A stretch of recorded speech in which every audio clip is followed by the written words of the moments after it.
Welcome to class 12th exercise 1.1 class 12 question number 6, 7, 8, 9 important है। तो question number 6 1, 2, 3। तो जब जब हमें मैथ मुश्किल लगता है तो हम सोचते हैं मैथ किस काम आता है। तो ये आपको रिलेशन दे रखा है, इस बुक से रिलेशन एंड फंक्शन पढ़ा रहे हैं आपको। R1,2, 2,1 ये जो रिलेशन आपको गिवन है ये है रोस्टर फॉर्म। तो दो फॉर्म होती है, सेट बिल्डर फॉर्म और रोस्टर फॉर्म। इसमें हमें चेक करना है कि ये रिफ्लेक्सिव है, सिमेट्रिक है या ट्रांजिटिव है या शो करना है। तो सबसे पहले हम चेक करते हैं रिफ्लेक्सिव। रिफ्लेक्सिव में सेम होने चाहिए। तो सेम में 1, 1 हो सकता है, 2, 2 हो सकता है, 3, 3 हो सकता है। तो चेक करते क्या 1, 1 बिलोंग करता है आर से, यानी कि लाई इन आर। तो जब हम देखें तो जो ऑर्डर पेयर 1,1 है वो इसके अंदर नहीं है, इसका मतलब ये रिफ्लेक्सिव नहीं है। तो 1,1 does not belongs to R, so R is not reflexive. अब हम चेक करते हैं सिमेट्रिक। सिमेट्रिक में पहला ऑर्डर पेयर बिलोंग करना चाहिए कि मैं तुम्हें जानता हूं। तो इसमें से दो ही है, तो आपको कोई भी एक ले लो। तो जैसे मान लीजिए हमने पहला ही ले लिया 1,2 ये बिलोंग करता है आर में, यानी आर के अंदर है।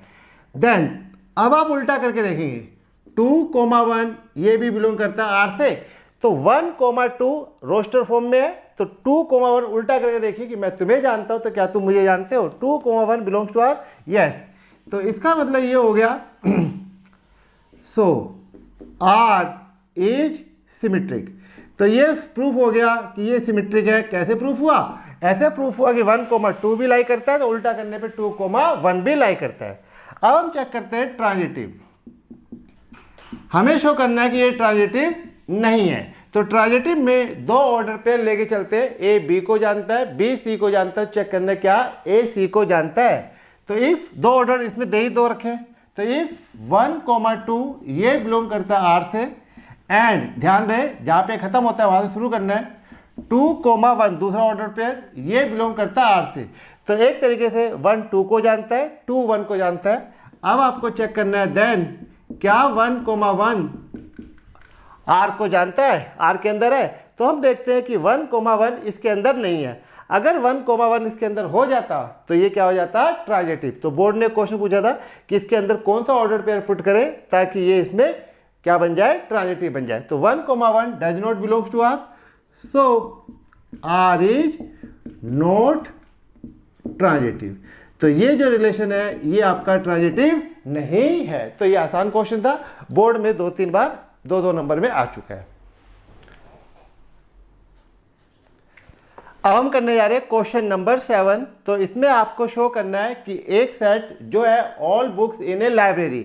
तो जब बात होती है ऑल बुक्स इन ए लाइब्रेरी, तो एक लाइब्रेरी बहुत सारी बुक्स होती हैं और ये आपको रिलेशन गिवन है आर एक्स कोमा वाई। तो जैसे मैंने बार बार पूछा what are X and Y, तो एक्स और वाई सेट ए के मेंबर होते हैं, क्योंकि सेट ए में क्या है? All books. तो ऑल बुक्स मतलब बहुत सारी बुक्स है। तो एक्स और वाई दो बुक्स है, एक्स और वाई क्या है? 2 बुक्स है ये। तो इन दो बुक्स के बीच में रिलेशन है। क्या रिलेशन है? X and why have same number of pages, कि जितने पेज एक्स के अंदर है उतने पेज जो है वाई के अंदर है। हमें शो करना है कि ये जो रिलेशन है ये क्या है? इक्विवेलेंस है। तो जब आपको ये शो करना है कि ये इक्विवेलेंस है तो उसमें कंफ्यूज होने की जरूरत नहीं है, वो तीनों ही होंगे, रिफ्लेक्सिव भी, सिमेट्रिक भी और ट्रांजिटिव भी। आप बिना किसी रीजनिंग के इसको धड़ाधड़ लिखते चले जाइए, फिर भी यहाँ पे हम आपको समझाते हैं और अच्छी तरह से रीजनिंग और लॉजिक देते हैं ताकि आपको अच्छी क्लियर हो जाए। लेकिन अगर लिखा गया शो करो इक्विवेलेंस है, तो जैसे हमने पहले भी कहा था, जब जब आपको शो करना है उसमें कोई भी एग्जाम्पल नहीं देना है, राइट। तो चलिए स्टार्ट करते हैं। सबसे पहले रिफ्लेक्सिव। रिफ्लेक्सिव में जैसा हमें पता है दोनों क्या होने चाहिए? सेम होने चाहिए, कि ये भी क्रिकेट टीम है तो वो भी क्रिकेट टीम होनी चाहिए, अलग अलग नहीं चलेंगे। तो रिफ्लेक्सिव इनका तरीका ये होता है, क्योंकि इसमें आप एग्जाम्पल नहीं ले सकते तो पुट करना होगा y is equal to X. X और y दोनों सेम होने चाहिए, तो ये हमने पुट कर दिया y is equal to X. तो अगर हम y is equal to X put करते हैं तो this implies x and x have same number of pages.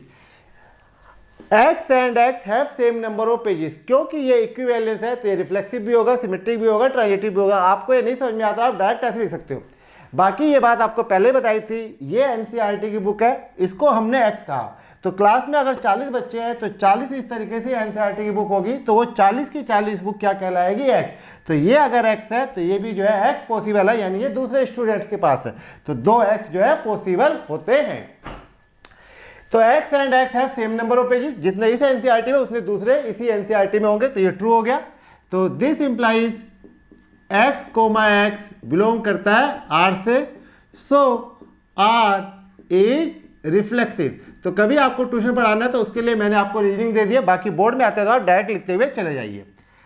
अब हम चेक करते हैं सिमेट्रिक। सिमेट्रिक में मतलब होता है क्या हम इसी बात को उल्टा कह सकते हैं, तो जितने पेज एक्स में उतने पेज वाई में, तो ऑब्वियस है हम इसको उल्टा भी कह सकते हैं कि जितने पेज वाई में उतने पेज एक्स में, तो ये सिमेट्रिक भी हो गया। तो if X comma Y belong करता है आर से, then Y and X also have same number of pages. इसमें आप ये लिख सकते हैं if X Y belongs to R, this implies x and y have same number of pages, then y and x also have same number of pages. So this implies y comma x belongs to R, so R is symmetric. अब हम check करते हैं transitive. ठीक है, थोड़ा सा scroll कर लेना, ऊपर ले आना। ट्रांजिटिव रिलेशन में 3 एलिमेंट लेते हैं, तो ये हमने 3 एलिमेंट लिए x, y, z। ये भी बिलोंग करता है ए से, क्योंकि x बुक है, y बुक है, तो ऑब्वियस है z बुक होगी। तो हमने बच्चों को भेजा जाओ भाई एक और बुक ले आओ जिसके अंदर उतने पेज हो जितने x और y में, यानी कि अगर x में 400 है तो y में भी 400 है, तो अब आपको एक 400 पेज वाली कोई सी दूसरी बुक लेके आनी है। तो ये ऐसे लिखेंगे if x comma Y belongs to R, यानी x और y जो है इस रिलेशन को सेटिस्फाई कर रहे हैं सेम पेजेस को, एंड जहां पे ये खत्म हुआ है y और z ये भी इसको क्या कर रहे हैं, सेटिस्फाई कर रहे हैं। तो जितने पेज x में उतने y में, जितने y में उतने z में। देन अब आपको चेक करना है x और z। तो दिस इंप्लाइज आप ऐसे समझ सकते हो x is equal to y है, y is equal to z है, पेजेस, राइट। तो हम कह सकते हैं then by reasoning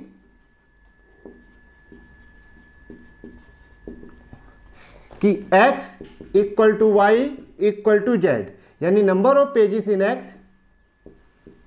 is equal to number of pages in y। तो हम कह सकते हैं x is equal to z. This implies x comma z belong करता है किससे, r से, सो r इज ट्रांजिटिव। ठीक है, तो ये थोड़ा सा देख लेना। अब क्योंकि ये रिफ्लेक्सिव भी है, सिमेट्रिक भी है और ट्रांजिटिव भी है, तो therefore it is an equivalence relation. ये एक लाइन आप जो है इंग्लिश में और लिख लेना। क्वेश्चन नंबर 8, ये आपको सेट ए दिया गया है 1 2 3 4 5। तो क्योंकि हम रिलेशन कर रहे हैं तो टोटल ऑर्डर्ड पेयर जो आपके पास आएंगे 5 × 5 25। जो रिलेशन गिवन है, डिफाइन है, वो ये है रिलेशन बिटवीन ए कोमा बी। तो ए और बी क्या है, सेट ए के मेंबर है 1 2 3 4 5, सच दैट जो रिलेशन गिवन है वो ये है mod a minus b is even.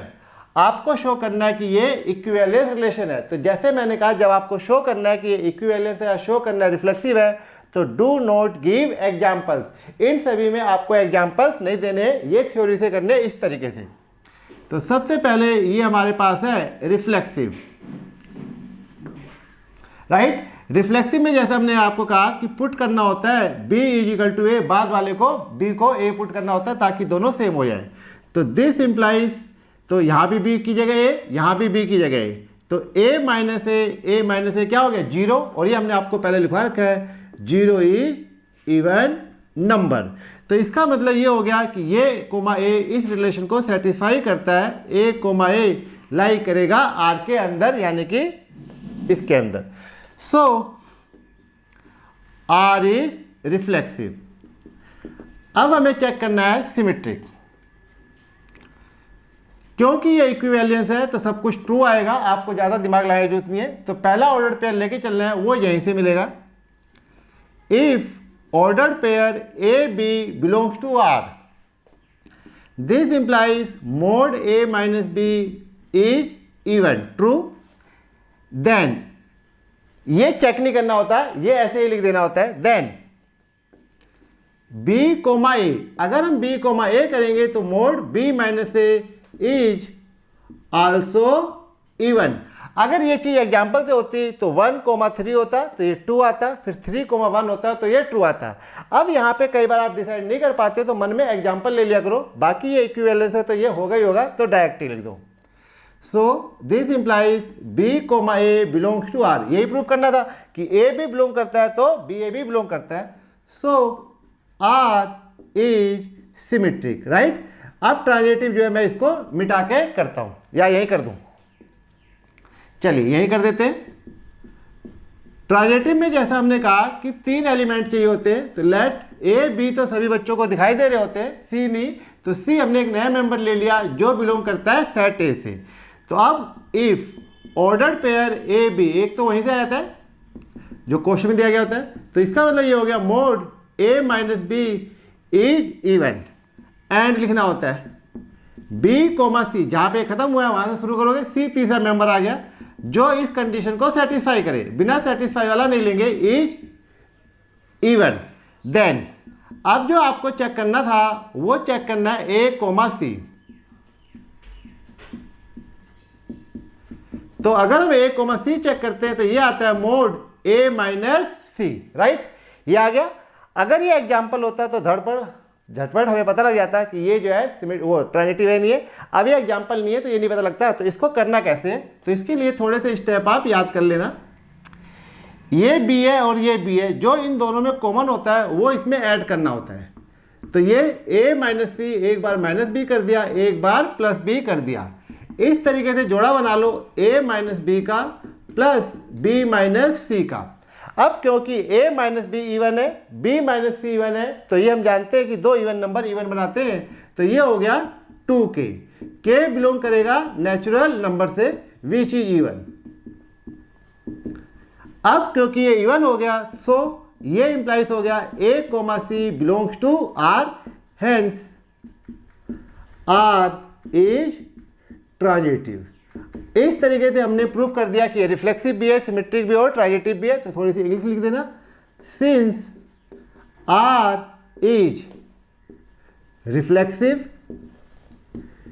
Symmetric and transitive relation, so it is equivalence relation. And equivalence भी लगा सकते हो. इसमें दूसरा पार्ट भी है, वो इसको मिटाने के बाद करते हैं. तो ये आपका प्रूफ हो गया इक्विवेलेंस रिलेशन. इंपॉर्टेंट क्वेश्चन है, जरूर जरूर करके जाना. इस क्वेश्चन में सेकंड पार्ट भी है, राइट. सेकंड पार्ट ये है कि 1, 3, 5 are related to each other. Are related to जब भी कहे तो इसका मतलब वो इस कंडीशन को सेटिस्फाई करता है. तो ये 3 है तो 3 और 3 नो ऑर्डर पेयर हो गए. तो नो के नो ऑर्डर पेयर इस कंडीशन को सेटिस्फाई कर रहे हैं. तो ये आपको ऐसे करना होता है. पुट करके देखते चले आइए. 1,1 this implies 1 minus 1 0, 0 is even. तो ये रिलेशन को क्या करता है, सेटिस्फाई. ऐसे आप चेक करेंगे 1,3 तो मोड 1 माइनस 3 ये आ गया 2, ये भी क्या है, इवन नंबर रिलेशन को सेटिस्फाई करता है. फिर 1,5 पूरे नो के नो चेक करने हैं, ठीक है. ये 4 आ गया, ये बिलोंग्स टू R. शो तो ऐसे ही होगा जब हमें दिखलाई देगा. अब हम आते हैं 3 से. तो 3,1 ये बिलोंग करता है 3 माइनस 1 2, ये बिलोंग्स टू R. 3,3 3,5 बाकी अपने आप कर लेना, ठीक है. चलो एक कर देता हूँ. तो 3 माइनस 3 0 ये बिलोंग करता है R से. 3 माइनस 5 ये 0 ये बिलोंग करता है R से. 5,1 ये बिलोंग करता है R से. ओके, लिख देना. अब ऐसे ये शो करना है 2,4 are related to each other. तो इसके दो ही एलिमेंट है तो 4 ऑर्डर पेयर. तो ये चारों ऑर्डर पेयर भी इस तरीके से रिलेटेड है. तो पुट कर लीजिए. 2,2 चेक कर रहे हैं तो this belongs to mod 2 minus 2. जो ये रिलेशन दिया गया होता है यहाँ रखना होता है. तो 2 माइनस 2 0, 0 इज इवन नंबर. तो condition satisfy. 2,4 this implies 2 minus 4 2, ये भी बिलोंग कर गया आर से।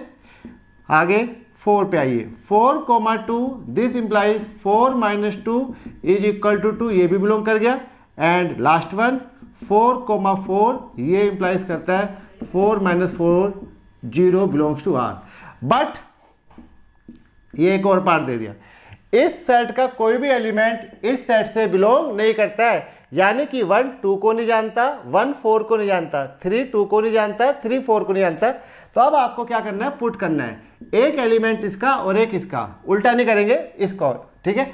1 कोमा 2, तो ये बिलोंग करता है 1 minus 2, 1 minus 2 1 does not belongs to R, even number नहीं है। 1 कोमा 4, समझ गए, बारी बारी से लेना है। ये 3, ये भी इवन नंबर नहीं है, सारे ओड आएंगे। 3 से आइए, 3 कोमा 2 एंड सो ऑन। तो ये मैं थक गया, तो आगे अपने आप कर लेना, सो ऑन 6 आएंगे। तो no ordered pair is related, ठीक है।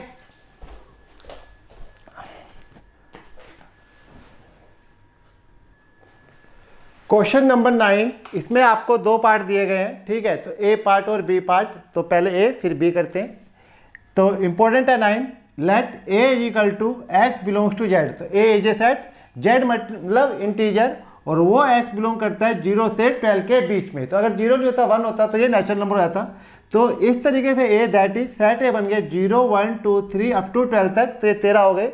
तो 13 गुना 13 करोगे तो 169 गुना मतलब मल्टीप्लाई, तो टोटल ऑर्डर पेयर 169 हो गए। ये रिलेशन गिवन है ए पार्ट में और बी पार्ट का। इसके बाद रिलेशन बिटवीन ए कोमा बी, ए और बी क्या होंगे, सेट ए के मेंबर होंगे, ए और बी, राइट। 0 1 0 2 0 3 इस तरीके से।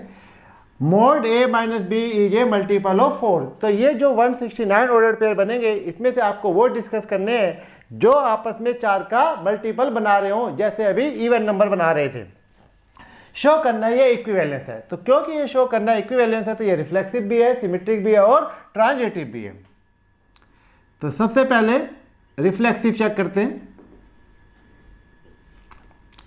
पुट कर लीजिए b इक्वल टू ए, तो दिस इंप्लाइज, ऐसा इसलिए करते हैं ताकि दोनों सेम हो जाएं। तो a minus a is equal to 0। 0 जो है दुनिया में जितने नंबर है सभी का मल्टीपल है, 1 का भी, 2 का भी, 3 का भी, 4 का भी। 1 0 0 2 0 0 3 0 0 4 0 0। तो 0 इज मल्टीपल ऑफ 4। ट्रिग्नोमेट्री का भी है, साइन 0 0 होता है, ठीक है भी। तो इस तरीके से आपका ये समझ में आ गया कि ordered pair a comma a belong करता है आर से, यानी लाई करता है आर को, यानी सेटिस्फाई करता है आर को। सो आर इज रिफ्लेक्सिव। तो ये रिफ्लेक्सिव हो गया। इक्विवेलेंस है तो सारे होंगे ही होंगे। अब हम चेक करते हैं सिमेट्रिक। यहाँ पे सिमेट्रिक कर देते हैं। सिमेट्रिक रिलेशन में आपको पहला ऑर्डर पेयर लेके चलना होता है, वो तो यही मिल जाता है जो क्वेश्चन दे रखा होता है। If a comma b belongs to r, तो this implies mod a minus b is multiple of 4, ठीक है। कोई भी एग्जाम्पल नहीं देना है, जिन जिन क्वेश्चनों में आपको शो करना है ये इक्विवेलेंस है। देन अब हम क्या उल्टा कह सकते हैं, then we can say mod b minus a is also multiple of 4। तो अगर a माइनस बी 4 का मल्टीपल है तो ऑब्वियस है b माइनस ए भी 4 का मल्टीपल होगा। This implies b comma a belong करता है r से। So r is symmetric. अब हमारे पास रह गया ट्रांजिटिव, राइट। तो ट्रांजिटिव के लिए जैसे हमने थोड़ी देर पहले किया था वैसे करते हैं। तो इसी बोर्ड पे कर देता हूं मैं। ट्रांजिटिव में आपको 3 एलिमेंट लेने होते हैं, ए बी सी, जो बिलोंग करनी चाहिए सेट ए से। तो मोस्टली बच्चों के सामने ये प्रॉब्लम आती है सी कहाँ से आया। तो सी आपको एक और मेंबर लेना होता है जो आपके सेट ए का ही होना चाहिए। तो अब if a comma b belongs to r, तो this implies mod a minus b is a multiple of 4। And लगाना होता है यहाँ पे। And b comma c belongs to r, तो this implies mod b minus c is multiple of 4। Then जो आपको check करना है वो चेक करना है ए कोमा सी। तो अगर हम ए कोमा सी चेक करते हैं तो ये आ गया a minus c, this implies mod a minus c. अगर ये एग्जाम्पल होता तो आप डायरेक्ट कह सकते थे कि ए माइनस सी क्या है, 4 का मल्टीपल है, लेकिन यहाँ पे आप कोई एग्जाम्पल नहीं दे रहे तो आपको पता नहीं लगेगा। तो ये तरीका ये बताया बुक ने कि ए माइनस सी, ऊपर देखने दोनों को, आप इनको ऐड भी कर सकते थे। तो ये बी है और ये सी है, दोनों में जो कॉमन पार्ट है वो बी है, इसमें बी नहीं है। तो क्या करेंगे, जैसे पिछले क्वेश्चन में किया, ए माइनस सी, एक बार प्लस बी किया और एक बार माइनस बी, ताकि डिसीजन लेना थोड़ा सा आसान हो जाए। तो ये इंप्लाइज होगा a minus b plus b minus c. A minus b 4 का मल्टीपल है 4 के, बी माइनस सी भी 4 का मल्टीपल है, तो 4 कॉमन आ जाएगा, तो ये फिर भी के रह जाएगा। तो ये दोनों भी 4 के क्या हो गए, मल्टीपल हो गए। तो जैसे पीछे 2 के लिखा था वैसे यहाँ पे 4 के लिख दो। के बिलोंग करेगा नेचुरल नंबर से 1 2 3। इस तरीके से आपको ये समझ में आ गया कि ए कोमा सी बिलोंग करता है आर से, सो आर इज ट्रांजिटिव। अब क्योंकि ये तीनों ही रिलेशन है, रिफ्लेक्सिव भी, सिमेट्रिक भी और ट्रांजिटिव भी, तो ये आपका क्या हो गया, इक्विवेलेंस रिलेशन। ये चीज़ दोबारा समझ लो, ये जो है बी है, ये बी है, इसको देख के आपको इसमें अपनी तरफ से ऐड करना होता है और सब्ट्रैक्ट करना होता है, फिर जोड़ा बना लिया ए माइनस बी का और बी माइनस सी का। ठीक है, तो वो 4 के 4 कॉमन ले लिया, अंदर के रहने दिया, 2 के करने की जरूरत नहीं है, 8 नहीं बनाना आपको। ठीक है,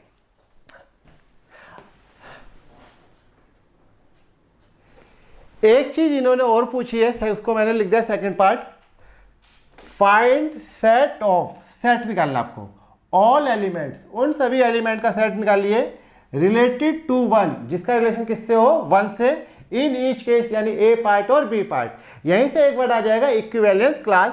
अब पहले हमें 1 2 3 का आपस में रिलेशन देखना था, अब हमें वो एलिमेंट ढूंढने हैं, find set of all element, way element ढूंढने हैं जो किसके साथ रिलेशन बना रहे हैं, 1 के साथ। कि हमें उस बच्चे को ढूंढना है या उन लोगों को ढूंढना है जिनका रिलेशन हमारे साथ है। तो उसके लिए ये तरीका होता है, पुट करना होता है 1 कोमा बी। तो 1 कोमा बी यानी ए की जगह 1 रख दिया, सही, this implies mod 1 minus b is a multiple of 4। ये है। अब आपको देखना है कि b की क्या क्या वैल्यू पॉसिबल है, क्योंकि a और b दोनों बिलोंग करते हैं सेट ए से। तो b की जो पॉसिबल वैल्यू है वो है 0 से लेके 12 तक। तो अब आप यहाँ पे b को जो है 0 से लेके 12 तक रखेंगे और उस b को लेते जाएंगे जो 4 का मल्टीपल बनाता है। तो जैसे मान लीजिए, लेट अस स्टार्ट, 1 कोमा 0 लेते हैं, तो दिस इंप्लाइज 1 माइनस 0 1। 1 जो है 4 का मल्टीपल नहीं है, यानी कि 1 और 0 का रिलेशन नहीं है। अब हम लेते हैं 1, तो 1 कोमा 1, दिस इंप्लाइज 1 माइनस 1 0 0 4 का मल्टीपल है। तो यस, ये वाला रिलेशन आपका आ जाएगा, यानी कि सेट ऑफ ऑल एलिमेंट में 1 भी आ जाएगा। अब हम लेते हैं 1 कोमा 2, तो दिस इंप्लाइज 1 माइनस 2 जो 1 आ गया, does not belongs to R, यानी कि 4 का मल्टीपल नहीं है। 1 कोमा 3, 1 माइनस 3 2 आ गया, ये भी 4 का मल्टीपल नहीं है। 1 कोमा 4, दिस इंप्लाइज 1 माइनस 4, ये 3 आ गया, ये भी 4 का मल्टीपल नहीं है। आप डायरेक्ट भी कर सकते हो, 1 comma 5, this implies 1 minus 5 equal to 4, ये 4 का मल्टीपल है। तो ये हो गया हमारे पास और एक ये हो गया। ठीक है, अब इसके बाद 1 कोमा 6, 1 कोमा 7, 1 कोमा 8, 1 कोमा 9, तो 1 कोमा 9 आ जाएगा, 1 माइनस 9 इक्वल टू 8, तो 4 का मल्टीपल, तो एक ऑर्डर पेयर ये हो गया। अब 1 कोमा 10, 1 कोमा 11 और 1 कोमा 12, इनमें से कोई सा भी नहीं है। तो ये मैंने पूरे 13 के 13 चेक कर दिए। तो आपको ढूंढना था find set of all element, तो उन एलिमेंट का सेट निकालना जिनका रिलेशन किससे है, 1 से। कल को 2 से होता तो यार 2 पुट कर देते। तो सेट ऑफ एलिमेंट्स, वो सेट ऑफ एलिमेंट जिनका रिलेशन 1 से है वो आपका है 1, फिर आपका है 5, फिर आपका है 9। तो ये आपका आ गया आंसर। इसी में एक बनता है इक्विवेलेंस क्लास, इक्विवेलेंस क्लास। ठीक है, इसकी एक अलग से वीडियो बना दूंगा। तो इक्विवेलेंस क्लास यही हो गया जो आपके पास आया है 1 5 9, ये सबसेट होता है सेट ए का। तो equivalence class is a set which is subset of A. तो वो तभी मिलेगी जब आप उसको किसी एलिमेंट से क्या कराओगे, रिलेटेड कराओगे, वरना इक्विवेलेंस क्लास नहीं आएगी। तो इक्विवेलेंस क्लास एक तरह का रिलेशन होता है, सेट होता है, जो सबसेट होता है सेट ए का। ठीक है, चलिए इसका बी पार्ट करते हैं और होप करता हूँ अच्छी तरह से समझ में आया होगा। तो क्वेश्चन नंबर 9 का सेकंड पार्ट, जिसको मैंने बी केस भी लिख दिया। तो अब रिलेशन है a comma b such that a equal to b is an equivalence relation. तो ये भी इक्विवेलेंस है, तो एग्जांपल नहीं देना। इसमें तो हम वैसे भी एग्जांपल नहीं दे सकते, 1 1 ये तो दे सकते थे, लेकिन जब सिमेट्रिक में हम 1,2 लेते तो 1 = 2 नहीं हो सकता, 2 = 3 नहीं हो सकता। तो ये वाला जो क्वेश्चन है वो एग्जांपल से तो हो ही नहीं सकता है, तो आपको ये बूझवानी करना पड़ेगा। तो आइए, रिफ्लेक्सिव आसान है ये, पुट कर लीजिए b = a, क्योंकि दोनों को सेम बनाना होता है। तो this implies a = a, true हो गया ये। जब ये ट्रू हो गया तो इसका मतलब ये हो गया a, बिलोंग करता है R से, so R is reflexive, correct. अब सिमेट्रिक a = b है, तो ओबियस है हम b = a भी कह सकते हैं। तो if a, b belongs to R और ये इंप्लाइज करता है a = b, then we can say b = a also. So b, a belongs to R, hence R is symmetric। ठीक है, मजा आया। आइए अब हम चेक करते हैं ट्रांजिटिव। ट्रांजिटिव में 3 एलिमेंट लेने होते हैं। तो तीसरा एलिमेंट आपको अपने घर से लेना होता है, जो सेट ए का मेंबर होता है। तो ए बी सी तीनों बिलोंग करते हैं सेट ए से। अब ट्रांजिटिव में 2 ऑर्डर पेयर बिलोंग करनी चाहिए, ए बी, ए बी को जानता है। तो इस केस में ए = b है, ये चेक नहीं होते, ये लेके चलने होते हैं। बी सी बिलोंग करता है R से, b = c। Then by logic ये है a = b, b = c। भाई a b के इक्वल हो गया, b c के इक्वल हो गया, सो हम कह सकते हैं कि a = c। सो हम कह सकते हैं a, c बिलोंग करता है R से, देयरफॉर या सो एक बार और R इज ट्रांजिटिव। अब एक लाइन और लिख देना, since R is reflexive, symmetric and transitive, therefore it is equivalence relation. अब इसमें भी इन्होंने सेकंड पार्ट बना रखा है कि 1 का एलिमेंट जो है, एलिमेंट 1 जो है किस किस से रिलेटेड है। तो जैसे भी पार्ट फर्स्ट में किया है वैसे हम पार्ट सेकंड में करने जा रहे हैं। फाइंड सेट ऑफ, सेट निकालना है, यानी कि करली ब्रैकेट आनी चाहिए। Find set of all element related to 1। तो अब आप यहाँ पुट करेंगे a की जगह 1 b, तो दिस इंप्लाइज 1 = b। अब हमें ढूंढना है कि b की क्या वैल्यू होगी। b जो है ये भी आपका बिलोंग करेगा सेट a से, तो सेट a में 0 से लेके 12 तक है। तो अब अगर हम b की जगह 0 रखें, b की जगह 1 रखें, b की जगह 2 रखें, b की जगह 3 रखें, ऐसे करते करते अगर हम b की जगह क्या रखें, 12 रखें, तो कौन सी कंडीशन है, कौन सा एलिमेंट है जो इस रिलेशन को सेटिस्फाई करेगा। तो आप देखेंगे सिर्फ 1 = 1। तो 1 जो है वो सिंगल एलिमेंट है, तो हमारा जो आंसर है find set of all element वो क्या है, 1 है। ये हमारा आंसर हो गया। अब ये जो सेट 1 है जो रिलेटेड है किससे, 1 से, ये सबसेट हो गया सेट ए का। तो इसी सबसेट को आप क्या कहेंगे, इक्विवेलेंस क्लास। तो equivalence class is a set which is subset of set A. Book ने इक्विवेलेंस क्लास को रेक्टेंगुलर ब्रैकेट से डिनोट किया है, लेकिन वो गलत है, क्योंकि जो डेफिनेशन है वो सबसेट जब आएगा तो आगे पीछे सेट होते हैं। तो ये सेट की ब्रैकेट होनी चाहिए, लेकिन उन्होंने जो है वो ये वाली ब्रैकेट दे रखी है, तो मेरे ख्याल से गलत है, उनको ये ठीक कर देनी चाहिए। तो इक्विवेलेंस क्लास ये जो है एक सेट X होगा जो सबसेट होगा सेट A का। तो इस तरीके से इस वीडियो को यहीं पे फिनिश करते हैं। चारों क्वेश्चन इंपॉर्टेंट है, तो अच्छी तरह से जो है आप इसको कर लेना। पेशेंस रख के वीडियो को देखोगे तो 101% समझ में आएगा। अगर आप नहीं देखोगे तो फिर ये समझ में आने वाला नहीं है। ठीक है, मैथ में धीरे धीरे इंटरेस्ट पैदा होता है, एकदम से नहीं आ सकता। तो चलिए बाय।